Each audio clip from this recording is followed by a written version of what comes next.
सुमित, इसी ड्रिल को जरा ये जो तस्वीरें सामने आती हैं इनको समझाएं, क्योंकि यूक्रेनी सीमा के पास बेलारूस के युद्धाभ्यास की तस्वीरें जारी करते हुए भी बड़ा संकेत मिलता है। देखिए, ये आप निश्चित तौर पर मानिए कि बेलारूस वही करेगा जो रूस उसे कहेगा, और बेलारूस वो देश है जो लगातार ये बात कह चुका है कि न्यूक्लियर वेपन लगातार रूस से मांग चुका है। और ये ड्रिल इसलिए की जा रही है कि अगर पहला आप कह सकते हैं कि जो ऑफेंसिव ऑपरेशंस होंगे पोलैंड के ऊपर या फिर जर्मनी के ऊपर या फिर दूसरे फ्रांस के ऊपर, वो बेलारूस की जमीन से ही स्टार्ट होंगे।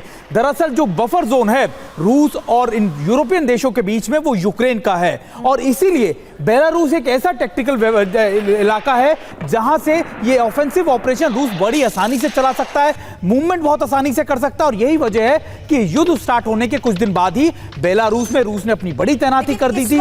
इस वक्त ये जो ड्रिल हो रही है, नेटो देशों पर दबाव की रणनीति तो है ही ये, लेकिन इंपॉर्टेंट ये है कि Su-25 की स्क्वाड्रन अभ्यास में शामिल बताई जा रही है। यहां तक कि स्कैंडम मिसाइल से भी युद्धाभ्यास हो रहा है। सुमित, देखिए, बहुत आप मान के चलिए कि रूस ने अपने बहुत स्ट्रैटेजिक वेपन्स जो है वो बेलारूस में डिप्लॉय कर रखे हैं। कहा यह भी जाता है कि न्यूक्लियर वॉरहेड्स भी रूस ने डिप्लॉय किए हैं, और रूस को ऐसा लगता है कि अगर यूरोप के किसी भी देश ने कभी ऐसी कोशिश की तो बेलारूस ही वो जमीन होगी जहां से पहला ऑफेंसिव ऑपरेशन या अटैक किया जा सकता है। और यही वजह कि ड्रिल्स को करने का मकसद होता है कि आप दूसरे देशों को ये मैसेजिंग दे सके कि आपके लिए हमारी तरफ आने से बेहतर है कि आप अपने इलाके में रहे। अगर आप ऐसा किया तो पहला अटैक जो होगा वो इस सरजमीन से होगा। देशों को मैसेज दें या पश्चिम को दिखा दें कि किस तरीके से सीधी टक्कर हो सकती है। लेकिन इस बीच रूस मिसाइल भंडार बढ़ाने पर भी जुट गया है। एक और बड़ी खबर यह है कि संभावित महायुद्ध के मद्देनजर ही रूस की यह तैयारी देखने को मिल रही है, जहां मिसाइलों की रेंज बढ़ाने पर पुतिन का पूरा फोकस है। अब अमेरिकी मिसाइलों से ज्यादा मिसाइल रूस चाहता है। न्यूज एजेंसी रॉयटर्स के हवाले से ये जो दावे किए जा रहे हैं, इसी आधार पर और इंफॉर्मेशन भी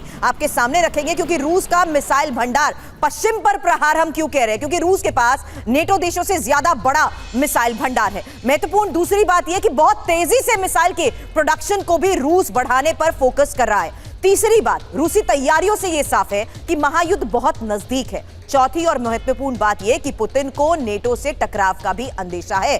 अब रूसी रणनीतिकारों को पश्चिम से भी खतरे का आभास है। ऐसे में युद्ध में निर्णायक भूमिका निभाने के लिए मिसाइलों पर पुतिन का यह फोकस, वहीं रूसी मिसाइल भंडार पर अमेरिका में जिस तरीके से चिंता है, रिपोर्ट्स में इसी आधार पर यह दावे किए जा रहे हैं कि आखिर किस तरीके से रूस अब आगे स्ट्रैटेजी अपनाते हुए और एग्रेशन के साथ इस युद्ध भूमि में आगे बढ़ने को तैयार है। मनीष, बिल्कुल सर, भी आपको याद होगा कि जब रूस की तरफ से मिसाइल से अटैक किए जाते थे कीव में, लबीब में, और तब उस वक्त पश्चिमी देश कहते थे अगर नए हथियार नए मिसाइल होते थे तो कहा जाता था कि रूस के पास पुराने मिसाइल खत्म हो गए हैं, इसलिए नए मिसाइल का इस्तेमाल हो रहा है। अगर पुराने मिसाइल होते थे तो कहा जाता था कि पुराने मिसाइल इसलिए इस्तेमाल हो रहे हैं क्योंकि नए मिसाइल खत्म हो गए हैं। तो कुल मिलाकर बात यही है कि अमेरिका और पश्चिमी देश लगातार यह कहते रहे कि रूस के पास मिसाइल नहीं है, मिसाइल खत्म हो गए या मिसाइल के भंडार खत्म हो गए हैं। लेकिन हकीकत यह है कि आज की तारीख में रूस के पास, नाटो के पास जितने मिसाइल हैं उनसे ज्यादा मिसाइल हैं, उनसे ज्यादा मात्रा में उनका प्रोडक्शन हो रहा है।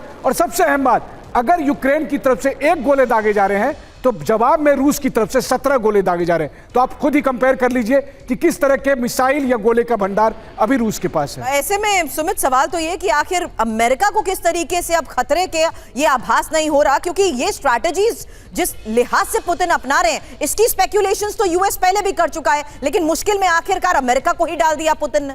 देखिए सुरभि, ये जमाना जो है वो साइबर वॉरफेयर का और इंफॉर्मेशन वॉरफेयर का, जैसा मनीष ने बताया, बिल्कुल ठीक बताया। दरअसल वेस्टर्न मीडिया खासतौर पे इस तरीके की मैनिपुलेशन या फिर अमेरिका अपनी एजेंसी के इस्तेमाल से करता रहता है कि देखिए रूस जंग हारने वाला है, कन्वेंशनल वेपन्स उसके खत्म हो गए, उसके बाद मिसाइल्स, आर्म्स एंड एम्यूनिशन खत्म हो गए, और इस तरीके के साइऑप्स इसलिए किए जाते हैं ताकि सामने वाले देश को प्रेशराइज किया जा सके। लेकिन अमेरिका ये जानता है कि अमेरिका इस समय एक ट्रैप में फंस गया है। अमेरिका ना सिर्फ रूस यूक्रेन में, इजराइल हमास में, यहां तक कि चीन और ताइवान के अंदर कई मल्टीपल फ्रंट पे फंस चुका, और अमेरिका ये जानता है कि उसके ऊपर जो बर्डन पड़ रहा है इन सभी लायबिलिटीज का बहुत तेजी से बढ़ रहा है। और अमेरिका ये भी जानता है कि अगर वो ऐसे ही उलझा रहा तो निश्चित तौर पर जो अलायंस नया बन रहा है, चाहे वो रूस हो, चाइना हो, नॉर्थ कोरिया, वो निश्चित तौर पर पीछे नहीं हटेगा अमेरिका पे भी डायरेक्ट अटैक करने के लिए। और यही वजह है कि अमेरिका इस प्रेशर को मानते हुए लगातार ये डाइवर्जेंस क्रिएट कर रहा है।